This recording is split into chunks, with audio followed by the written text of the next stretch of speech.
sea lifting. Communicating safety in association with OIS International Inspection, SCOTA, the Scottish Offshore Training Association, Offshore Crane Engineering, Sparrows Offshore, Waterweights, and Caledonia Training Consultancy.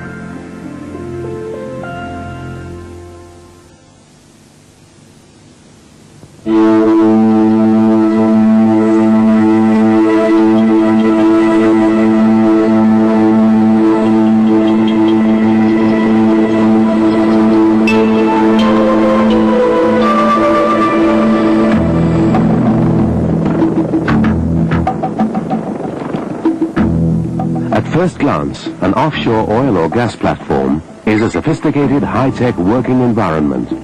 And of course, that's true. The whole business depends on advanced technology. But on the other hand, no matter what your job is out here, whether an OIM, engineer, mechanic, driller, chef, or steward, you're going to be involved in manual handling.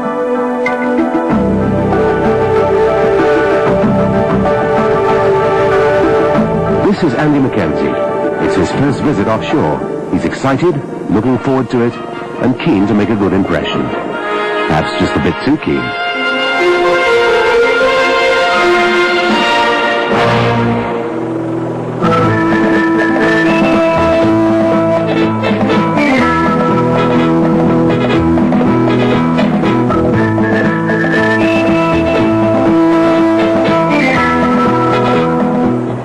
He's not going to score any points by thinking that he's helping by carrying as many bags as he possibly can, by overloading himself. On a rough, uneven surface, he's going to stumble and probably end up hurt. And here, on a helideck, the consequences could be very serious if loose bits of baggage started flying about.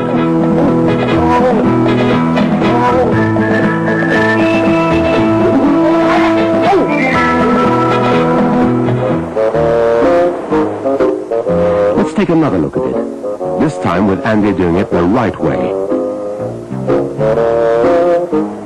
Don't take more than you can carry comfortably, and more importantly, safely.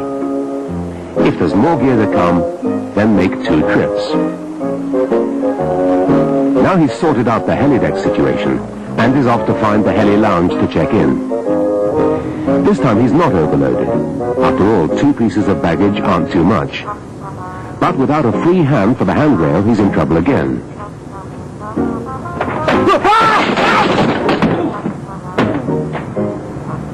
He carries on at this rate, he's going to be back on the chopper while the seat's still warm. Once again, let's take another look at it. There are lots of stairs on the platform, some of them steep. So remember, you must always have a free hand to use the rail going up or down.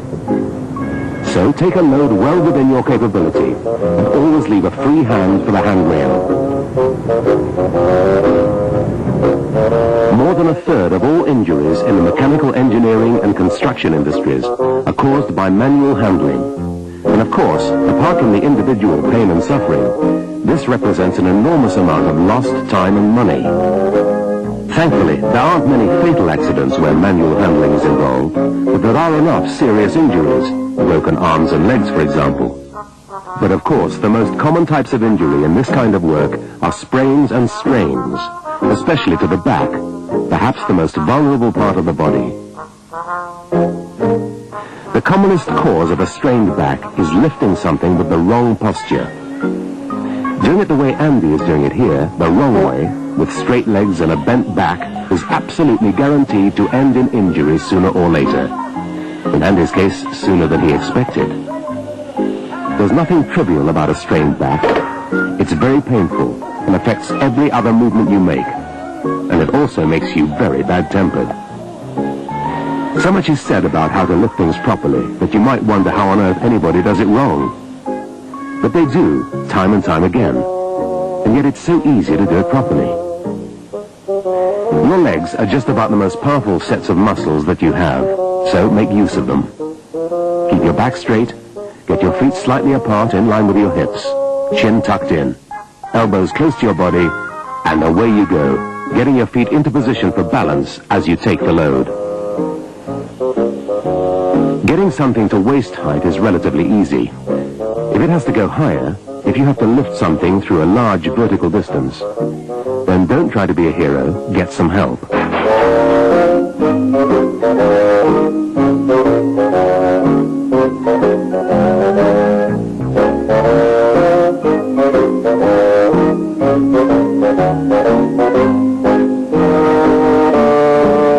Remember too, it's not just a question of weight. Once you've picked something up, what are you going to do with it? A load that you're comfortable with, held close to your body, becomes relatively much heavier if you have to hold it away from you, or have to reach out with it to put it down, as Andy is about to discover.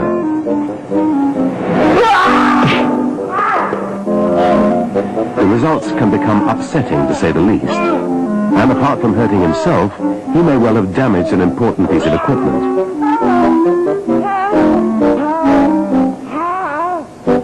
Think it through. To avoid overreaching, you may have to change your position to lift and land the load. By turning with the load like this, Andy gets it right for once. But remember, twisting puts an extra strain on the back. So you should be thinking of a maximum lift about 20% less than you would normally lift if you have to do it. There are many jobs offshore where you spend time pushing and pulling things about. Andy has found his way to the drill floor, where there's always a lot of manual handling going on, and plenty of opportunities to do things wrongly, especially when pushing and pulling. A very common fault is to lean back while pulling hard on drill tongs or other similar pieces of equipment. In fact, this puts a surprisingly large strain on the vulnerable lower back muscles. And when you see something like this, it's not surprising that back strains are top of the accident ratings. It's much better to keep your back straight, letting your arm, shoulder and stomach muscles do the work, and keeping the strain off your back. If you do really hurt your back, it's no fun at all. It's the kind of injury that's going to stay with you for a long time, nagging away at you for years and years. Manual handling is not a question of brute force anymore. Use your head and take that extra bit of care. Not everything that has to be moved comes in neat, manageable shapes with convenient handles, as Andy discovers here, helping out in the galley.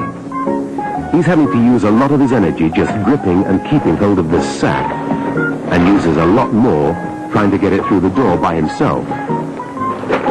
If the load is unstable or loosely packed like these potatoes, then its whole balance can change suddenly, and disaster strikes again.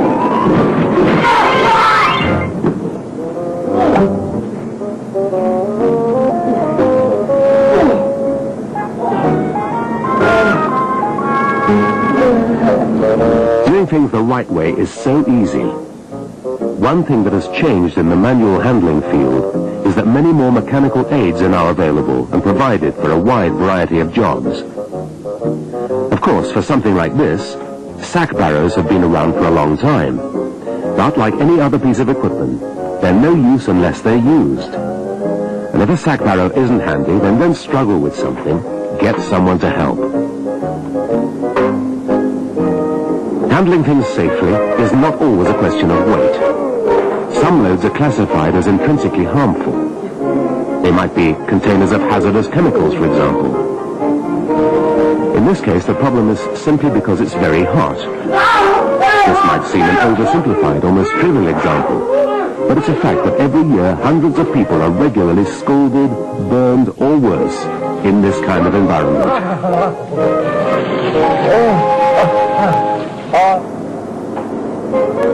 Of course, oven gloves would have saved the day, and some kind of risk assessment in this case is obviously not necessary. But if you're involved in moving other loads that are intrinsically hazardous, then do a risk assessment first. Perhaps discuss it with a job supervisor and decide what special precautions might be appropriate and what protective equipment you could use. Many accidents are caused by floor conditions, uneven surfaces, or, as Andy comes to grief again, slippery surfaces that haven't been cleaned up properly.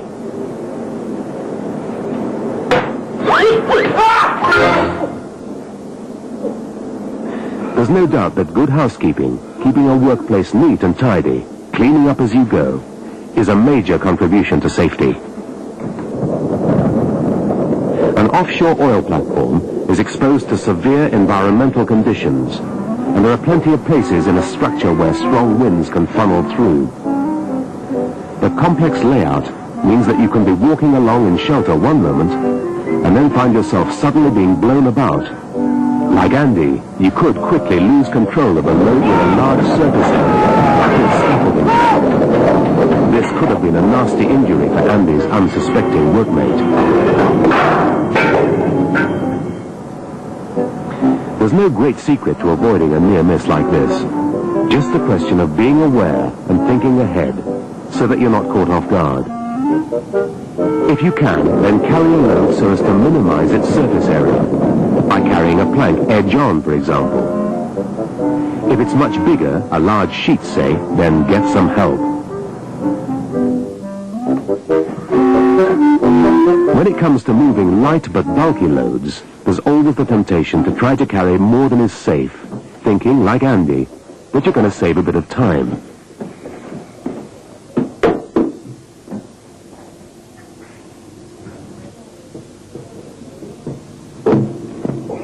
Any situation where you can't see properly, where you don't know where your feet are going, is a dangerous situation. The possibility is that you're going to damage whatever it is you're trying to move. You could well finish up getting hurt with another visit to the medic on the cards. And you're not going to save any time. The right way is obvious, isn't it? Anything you carry should be small enough for you to be able to see over, or at least light enough for you to twist around to see where you're going without straining your back when you twist. If there are several things to shift, then take the time to do several trips. It'll be quicker in the long run and safer. And if you're going up or down a stair, remember, always have one hand on the rail. Consider, too, that often you're not just going to lift something and put it down again. Like Andy here, you could easily find yourself facing several flights of stairs. Something that is well within your capacity to begin with can get very much heavier after the first couple of flights of stairs, especially if there's nowhere handy to put it down for a rest. And once again, Andy's not got that free hand to help himself when things start to go wrong. If you have to move something a considerable distance, then don't exceed your capabilities. Get help, or plan it so that there are convenient rest points along the way where you can put the load safely. The expression manual handling covers a very wide range of tasks, carried out in a wide range of conditions. We've dealt with some of the most common ones, the ones that cause the most frequent injuries, and Andy's certainly picked up more than his fair share of these. But don't forget some of the other, perhaps less obvious causes of injury. Repetitive handling, doing the same movement over and over again, perhaps as part of a process with no chance to take a break. Working in severe environmental conditions when it's very hot, or more likely in the North Sea when you're cold and wet. Your own state of health may come into it. You won't be able to lift as much if you're feeling a bit under the weather. Perhaps not enough to stop work, but just enough to make you a little bit more vulnerable. It's all common sense, really, isn't it? Let's just look again. Not using the handrail. Overreaching.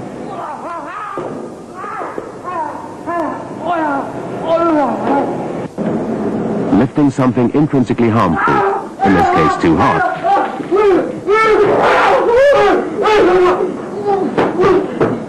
Not being able to see where you're going. Just remember, any one of these incidents could have been serious enough to qualify as a lost time accident, affecting everyone's pocket. For you, when you could be laid off for weeks, the mortgage, the electricity, the gas, all the other bills are still going to be coming in. In 1992, the government introduced the new Manual Handling Operations Regulations in an attempt to reduce the unacceptably high level of injuries. And the HSE have produced a guidance document, perhaps the most important part of which is the Risk Assessment Checklist, which highlights the areas to be considered in every job. A lot of effort has gone into making manual handling safe, So take advantage of it.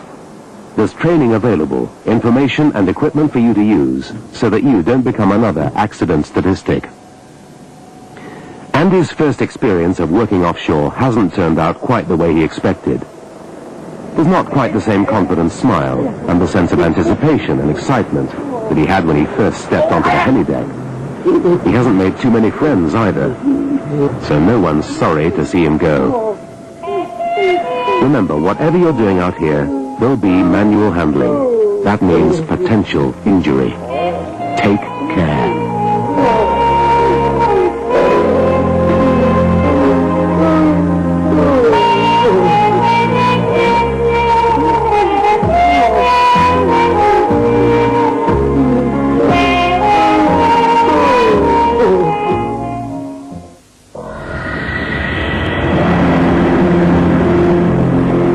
North Sea Lifting offers a complete range of safety awareness packages. For further information, please contact